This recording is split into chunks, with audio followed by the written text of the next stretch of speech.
there's a realization that goes hand in hand with anything you could ever want. And it's that nothing in life is simply deserved. Success has never been about entitlement or what you feel is owed to you. It's about what you take. See, every cause has an effect. Every journey has its milestones, and every victory has a beginning. And right now begins yours.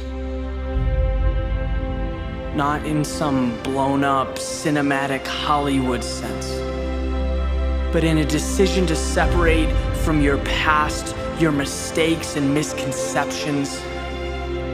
They are not what you are made of.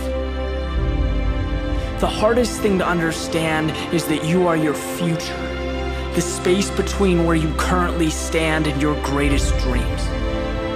And every step along the way is who you are. That's what defines you, your pursuit. Your future rests on the decision to conquer right now. Create the world you need to be the change you so desperately want. There are an infinite number of ways to succeed. Infinite, but there is only one way to fail, and that's standing still. Embrace life with open arms. It's giving you everything you need. It is your answer. The narrow existence right in front of you is not life. Life is the opportunity outside your door. The pure ecstasy of moving day in and day out towards your dreams, towards your ideal existence.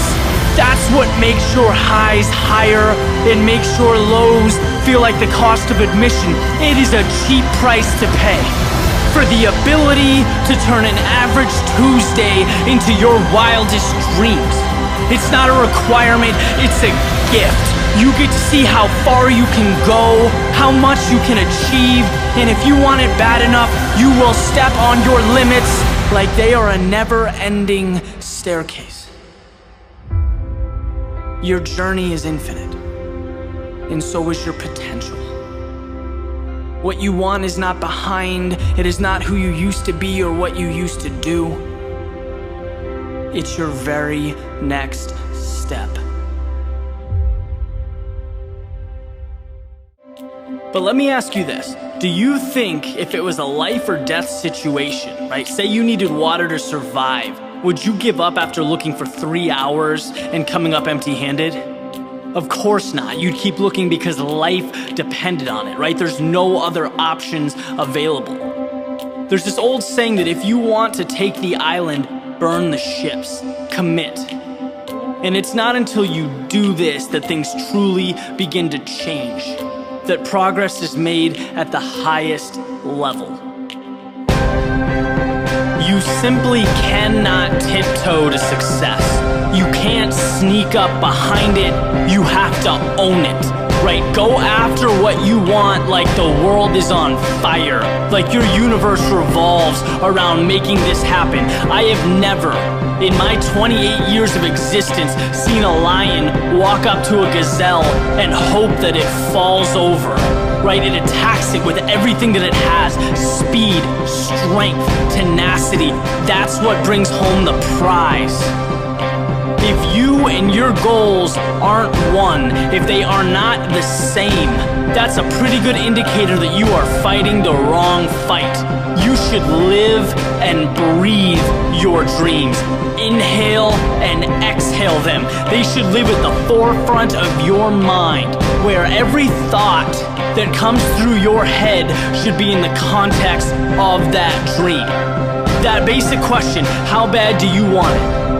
Well, if you're not willing to fully commit to dive into something, then that gives you a pretty good answer right out of the gate. You can talk about hours spent, routines, habits, but if you aren't passionate about what you want, if you don't immerse yourself in it, none of that really matters. Live how you need to live. Do what you need to do.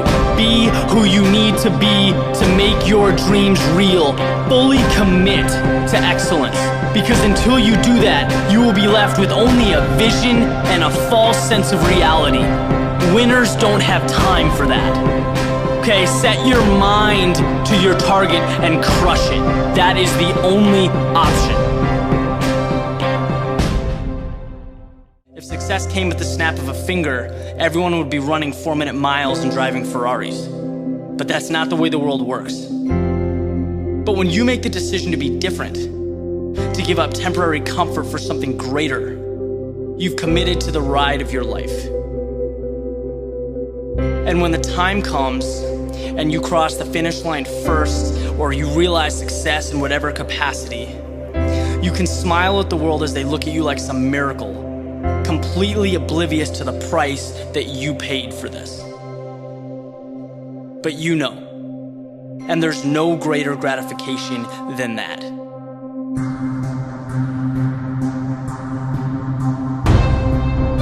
It's been said that it takes 10,000 hours to perfect your craft. 10,000 hours of walking away from immediate satisfaction to enter this sentence of solitude and dedication. It's where you weed out mediocrity. It's where you carve out your place in history. And if you're waiting for someone to come along and just make that happen for you, it'll be a long wait, my friend. Because it's your flame, and if you don't keep it lit, it will die. And a flame can be a fragile thing. Weakness, doubt, uncertainty, failures, they all want to put it out. And if you're not bigger than your body, they will. Trust me, you'll fail. Time and time again. It may not be until your 100th attempt that you even begin to see success. But if you don't have the foresight and that persistence to see past the bumps in the road, you will never know. That relentlessness, it's how you separate yourself from the people that feel sorry for themselves and watch the world from their bedroom windows. But that's not what you signed up for. Nothing good falls into your hands. It's why every day is so important. Think of every hour as a piece of paper, right? By itself, very little weight, very little significance. But committing to the grind every day causes each piece to stack up. And before you know it, you've transformed yourself and your ability. And that's what people don't see, that stack being built piece by piece. What they see is the finish line as it's crossed one by one. They see 30 seconds. They didn't see 10,000 hours. But you did. It's why you hold your head high. It's why you can smile to yourself when people talk about you, quote unquote, being born with talent. It's why you're looking at them from the podium.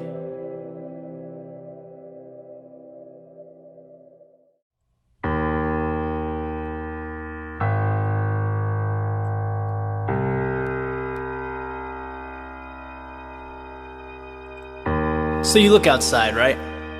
And the first thing you see through the window is that the running conditions are terrible. They're far from ideal. Your first inclination is to go back to bed, wait until it warms up, maybe hang tight until the rain or snow stops,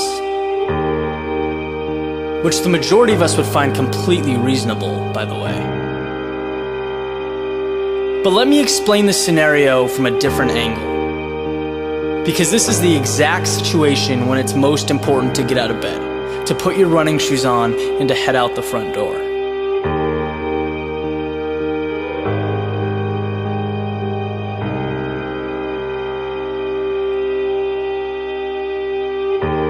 There is an undervalued benefit that comes from putting yourself in an uncomfortable situation, from forcing yourself to be just a little bit irrational. When you look at those who have been successful, what separates them is that they do things and they make sacrifices that others would not. They're the people that study until 4 a.m. or wake up when it's dark outside to practice free throws. Whatever their specific skill set may be, the pattern is always the same. They were willing to pay a price that most wouldn't. They wanted it just a little bit more.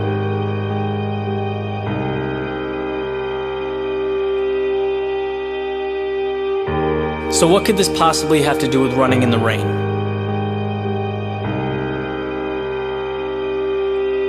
It has everything to do with it. Why is it that when you run outside on a cold, rainy day, no one's out there? It's not because you're doing anything that in itself is great or heroic. You're running alone because it sucks. It sucks to run in the rain, right? To have cold wind blowing in your face. That's not relaxing or enjoyable. It's uncomfortable. But you're out there when everyone else is warm inside, and there's value to that. Training yourself to follow through with your ambitions regardless of hurdles, because life will not always be comfortable. What are you gonna do when things get bad? You lose a client at work, your girlfriend leaves you. You gonna stay in bed? Because there will always be a reason to wait for later, to hope for smoother waters ahead. The best, though, they achieve in spite of undesirable conditions.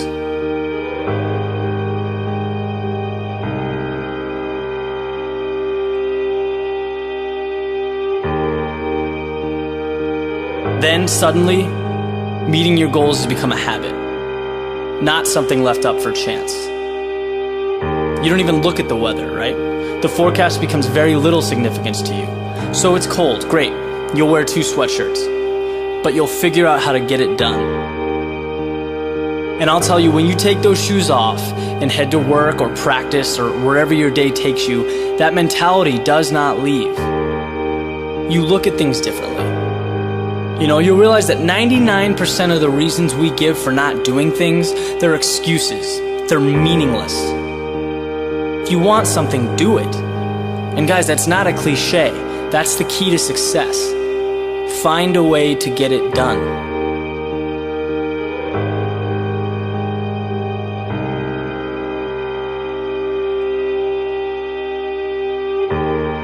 And the best part, when it's finally 72 and sunny and the world is outside ready to run, you'll have lapped that place so many times that you're not even on the same level.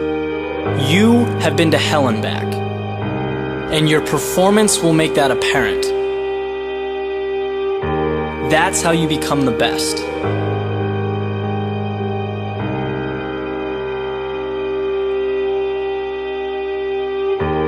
So is it just a run in the rain? You tell me.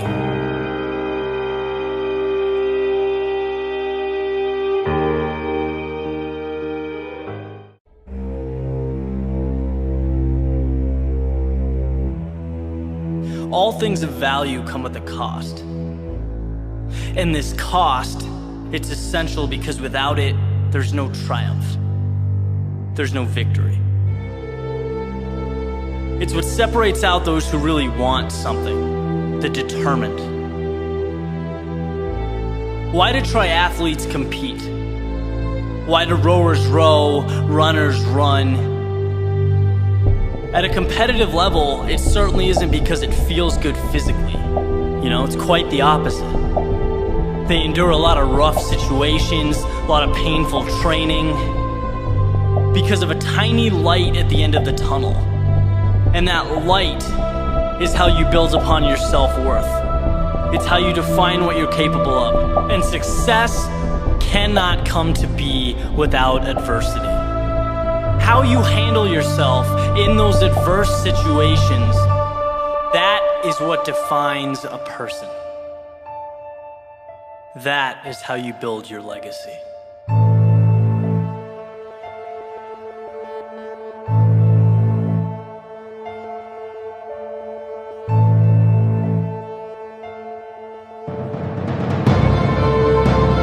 There will come a time when it hurts, when you have to ask yourself if it's worth it, and consciously avoid quitting and turning to an easier approach.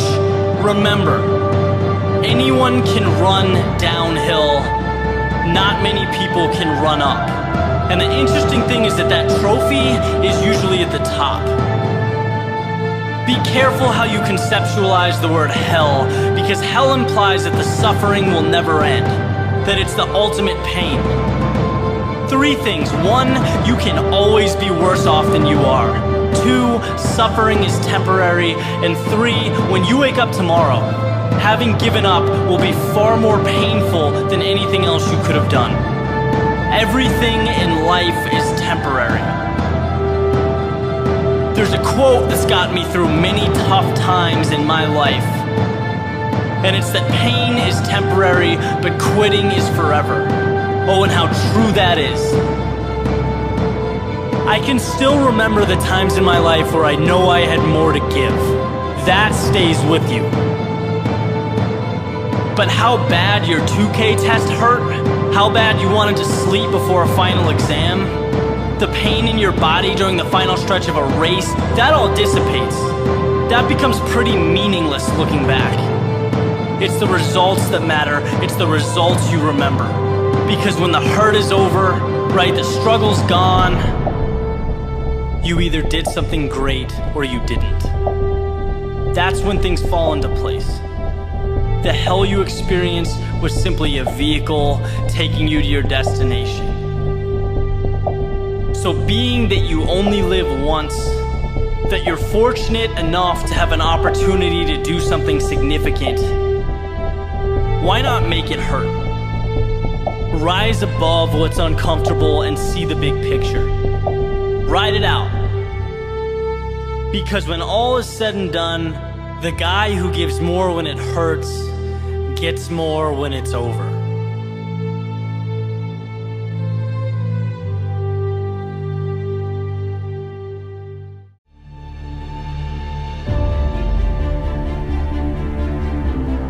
Some build, others tear down. Some take risks, others critique the risk takers. Some pursue the infinite, others settle for a life of limitation.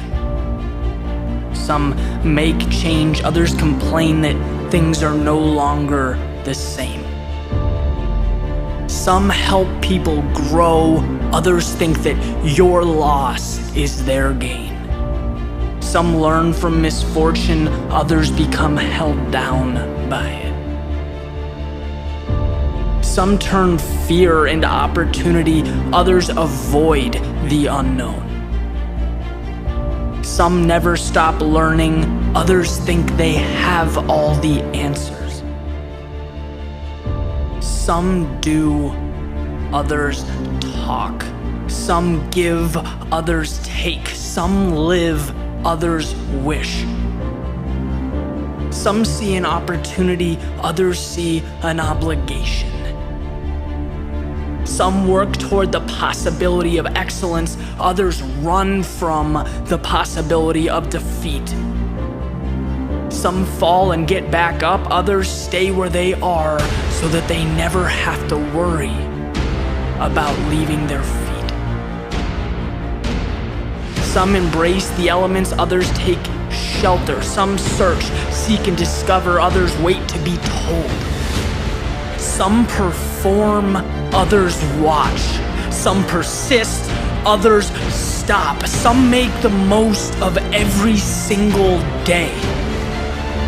And others watch those very same days go by. So which one are you?